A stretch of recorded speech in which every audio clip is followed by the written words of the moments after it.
தம்பி அண்ணாமலை கிட்ட நான் அன்பா கேட்கிறேன், இஸ்லாமியர்களை எதிர்ப்பதை தவிர உங்க ஆள் மனதுல நீங்க கை வச்சு பேசுங்க. உங்க கட்சிக்கு அதாவது RSS இயக்கத்துக்கு இஸ்லாமிய மக்களை எதிர்ப்பதை தவிர ஒரு கொள்கை கோட்பாடு இருக்குன்னு நீங்க சொல்லுங்க. நீங்க ஏதாவது சொல்ல இடம் ஒதுக்கீடுன்னு கூட சொல்லக்கூடாது. ஏன்னா நீ ஏற்கனவே இடம் தராம ஒதுக்குனா இப்ப இடம் கொடுத்து ஒதுக்குறேங்கிற இட பகிர்வு இட பங்கீடுன்னு தான் நீ சொல்லணும். சாதி வாரி கணக்கெடுப்பு எடுக்குமா பிஜேபி? எடுக்க சொல்லுவாரா என் தம்பி அண்ணாமலை? எடுக்க சொல்லுவாரா? இங்க இறை முருகன் ஒருவர் ஐபோன்ல பேசணும் யார்கிட்ட ஆசைப்பட்டாரா? வள்ளிட்டு பேசுறேன். படம் பார்த்து கட்டு போறதுதான் பழைய தம்மனா. இந்த குழந்தைய உள்ள போட்டீங்க, இந்த குழந்தை நீ எங்களுக்கு தான் அப்படின்னு. சரி, ஒரு குண்டை போட்டுட்டாரு அவரு. இருக்காதியா?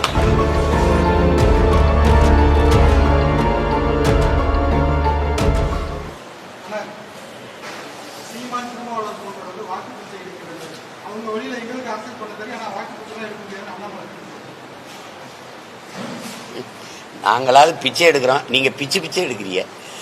ஒரு கேள்விதானே, வெளிப்படையா பேசுவோம். எனக்கு இஸ்லாமிய மக்கள் ஓட்டு போட்டிருக்காங்கன்னு நீங்க நினைக்கிறீங்களா? அல்லாவுக்கு பொதுவா நான் பேசுறேன்னு வச்சுக்கிறீங்களா? போடல. ஆனால் தொடக்கத்துல இருந்து நான் ஒரு உறவுக்கார பிள்ளையா அந்த அவங்க சொந்த மகனா நின்று சண்டை செய்யறது அவங்களுக்காக நான் தான். ஏன்னா எனக்கு எங்க தாத்தா காகிதம் இல்லத்தும் எங்க அண்ணன் பழனிபாவன் தான் என் முன்னத்தி ஏறு.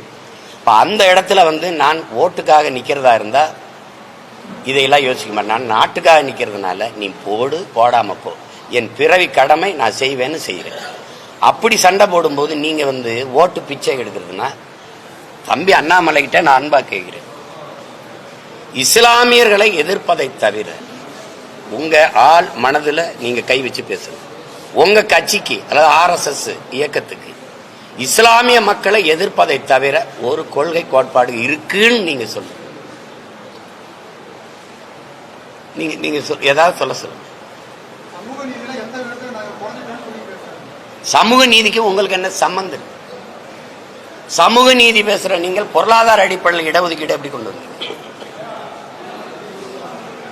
எக்கனாமிக்கலி பேக்வேர்டுன்னு நீங்க சொல்றீங்க, நாங்க சோசியலி எக்கனாமிக்கலி பேக்வேர்டு.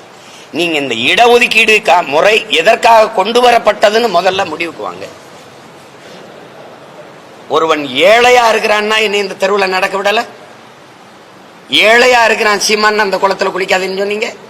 நான் ஏழை, நான் கோயிலுக்குள்ள வராதுன்னு நீங்க சொல்லுங்க. நீங்க நான் தாழ்ந்த சாதி இழி சாதி ஈன மகன், என்னை பார்த்தா தொட்டா தீட்டுன்னு தானே நீ நடக்கவில்ல?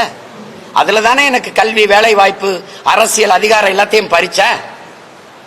அதன் அடிப்படையிலே திருப்பி தாங்கிற போராடி பெற்ற உரிமை தான் இந்த இடஒதுக்கீடு, வகுப்பு வாரி பிரதிநிதித்துவம். இட ஒதுக்கீடுன்னு கூட சொல்லக்கூடாது. ஏன்னா நீ ஏற்கனவே இடம் தராம ஒதுக்குன, இப்ப இடம் கொடுத்து ஒதுக்குறேங்கிற இட பகிர்வு இட பங்கீடுன்னு தான் நீ சொல்லணும். இந்த ரிசர்வேஷன் கோட்டா போராடி பெற்றது இதுக்காக தான். திருப்பி நீ எக்கனாமிக்கலி பொருளாதாரத்துல பின்தங்கிட்டான்னா பொருளாதார அளவுகள் மாறுமா மாறாதா? இன்னைக்கு ஏழையா இருக்கிற சீமான் இல்ல ஏழையா இருக்கிற நீங்க நாளைக்கு அதானி அம்பானி ஆகலாம். ஆனா நான் அதானி அம்பானி ஆனாலும் நான் எவ்வளவு உயரத்துக்கு போனாலும் பறையன் தான். இது வலிக்குமா? வலிக்காது. நாட்டின் முதல் குடிமகன் ராம்நாத் கோவிந்த் கோயிலுக்குள்ள போக முடிஞ்சதா? எங்க அப்பாவே சான்று. ஆக பெரிய இசை மேதைலாம் சொல்லக்கூடாது, இசை இறைவன், இசை அவதாரம். அவருக்கு நீங்க நாடாளுமன்ற ஒரு ராஜ்யசபா உறுப்பினர் மாநிலங்களவை உறுப்பினராக கொடுக்கும்போது PT உஷாவுக்கு அப்பா இளையராஜாவுக்கு இன்னொருத்தருக்கு யாருக்கோ கொடுத்துட்டு இந்த விளையாட்டு வீராங்கனைக்கு ஒன்று கொடுத்துருக்கோம். அப்பாவை கொடுக்கும்போது அவங்க என்ன பண்ணுறாங்க, தலித்து ஒருவருக்கு கொடுத்துருக்கோன்றாங்க. இருக்கு செய்தியில் வேணா நீங்க பார்க்கலாம். எங்க அப்பாவுக்கு தகுதி பார்த்து கொடுத்தியா தலித்துன்னு கொடுத்தியா? அப்ப இவ்வளவு உயரத்துக்கு போய் தொட்ட ஒரு மகனுக்கே நீ சாதிய மேல அந்த இழிவை நீ போக முடியல, நீ எடுக்க மாட்டிய. அப்புறம் நீ சமூக நீதி எப்படி பேசுற? நீ என்ன உனக்கு சமூக நீதி இருக்கு? சமகால நீதி கூட கிடையாது. சாதி வாரி கணக்கெடுப்பு எடுக்குமா பிஜேபி? எடுக்க சொல்லுவாரா என் தம்பி அண்ணாமலை? எடுக்க சொல்லுவாரா? சொல்லுங்க. எடுக்குமா? காங்கிரஸ்ல சகோதரர் ராகுல் காந்தி இப்ப பேசுறா அப்படி. ஏன்னா நேத்தான் கட்சி ஆரம்பிச்சு இப்பதான் எதிர்கட்சியா வந்திருக்க மாதிரி பேசுற. எடுக்க மாட்டார்கள். பெரியார் பேரை சொன்னவர்களே எடுக்கலையே. இங்க எதுக்கு இவங்களுக்கு என்ன சமூக நீதி இருக்குது? தம்பி, ஒரு கோட்பாடு தான், எண்ணி கொடு, எடுத்து கொடுக்காத, அள்ளி கொடுக்காத, அளந்து கொடு, இதான கோட்பாடு. நீ கொடுக்கறதுக்கு நீ யார்? முதல்ல 10 பேர் இருக்க வீட்டுக்கு 10 பேர் சாப்பாடு அனுப்பு, அங்க 100 பேர் சாப்பாடு அனுப்பாத. 100 பேர் இருக்கிற இடத்துக்கு 100 பேர் சாப்பாடு அனுப்பு, 10 பேர் சாப்பாடு அனுப்பாத. இதுதான் நீதி. மாறி அனுப்புனா அநீதி. அதான் இங்க நடக்கிற சண்டை. அது தெரியாம நீங்க சமூக நீதிக்கு நாங்க என்னைக்கு எதிர்த்தோம்னா நீங்க என்னைக்கு ஆதரிச்சிருக்கீங்க சொல்லுங்க.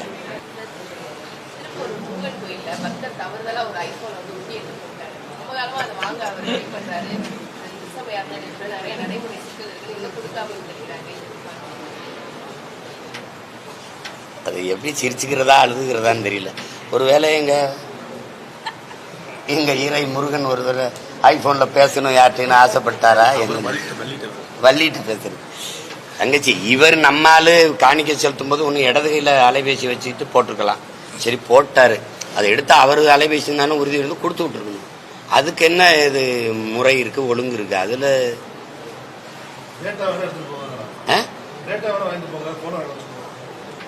யாருக்கு வச்சு என்ன பண்ண போறாங்க? வித்து உண்டியில காசா போட்டுருவாங்களா?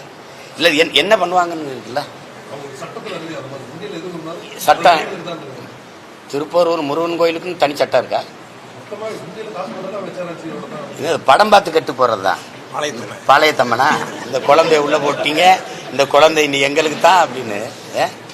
சரி, ஒரு குண்டை போட்டுட்டாரு அவரு. இருக்காதியா ஒரு 10 நாள் ஒரு வெடிக்கும் போது இல்ல போட்டீங்க குண்டு எங்களுக்கு தான், நீங்க போங்கன்னு சொன்னீங்கன்னா ஐயோ கால கொடுமை.